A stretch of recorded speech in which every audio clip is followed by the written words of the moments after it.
ഈശോ മിശിഹായ്ക്ക് സ്തുതിയായിരിക്കട്ടെ. പ്രിയ സഹോദര സഹോദരി, നിനക്ക് നല്ലൊരു ദിവസം നേരുക. ഈശോ നിൻ്റെ ജീവിതത്തെ സമർത്ഥമായിട്ട് അനുഗ്രഹിക്കട്ടെ. ഒരു വിധവ 2 കൊച്ചുകാശ് ഒളിച്ചു പിടിച്ച് നേർച്ചയിട്ടപ്പോൾ ഈശോ അവളെക്കുറിച്ച് ഇപ്രകാരം പറയുക. വിശുദ്ധ ലൂക്ക അറിയിച്ച സുവിശേഷം 21 അധ്യായം 4 തിരുവചനം. എന്തെന്നാൽ അവരെല്ലാവരും തങ്ങളുടെ സമൃദ്ധിയിൽ നിന്ന് സംഭാവന ചെയ്തു, ഇവളാകട്ടെ തൻ്റെ ദാരിദ്ര്യത്തിൽ നിന്ന് ഉപജീവനത്തിലുള്ള വക മുഴുവനും നിക്ഷേപിച്ചിരിക്കുന്നു. സമ്പന്നര് അവരുടെ സമൃദ്ധിയിൽ നിന്ന് സംഭാവന കൊടുത്തു.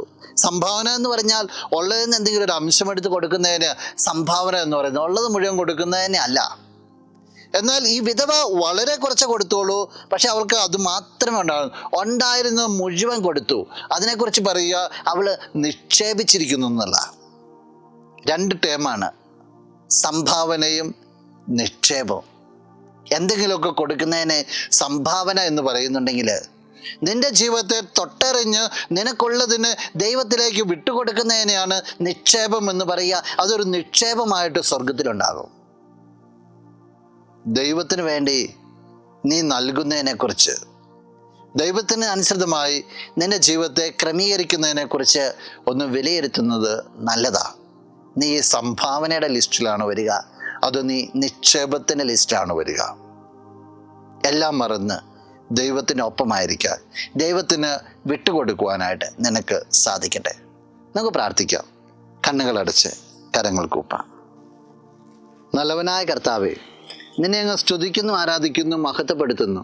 നിന്റെ നിറ സാന്നിധ്യത്തെ നന്ദിയോടുകൂടി ഓർക്കുകയാണ്. ഈശോ ഈ വ്യക്തിയെ അനുഗ്രഹിക്കണമെന്ന് പ്രാർത്ഥിക്കുകയാണ്. ഇന്ന ദിവസം വേണ്ടത് കൃപകൾ നൽകണം ഈശോയെ. സ്വർഗരാജ്യത്തിന് വേണ്ടി നിക്ഷേപങ്ങൾ ഒരുക്കുവാനായിട്ട് ഈ വ്യക്തിയെ നീ അനുഗ്രഹിക്കണമേ, ഇപ്പോഴും എപ്പോഴും എന്നേക്കും. ആമേൻ.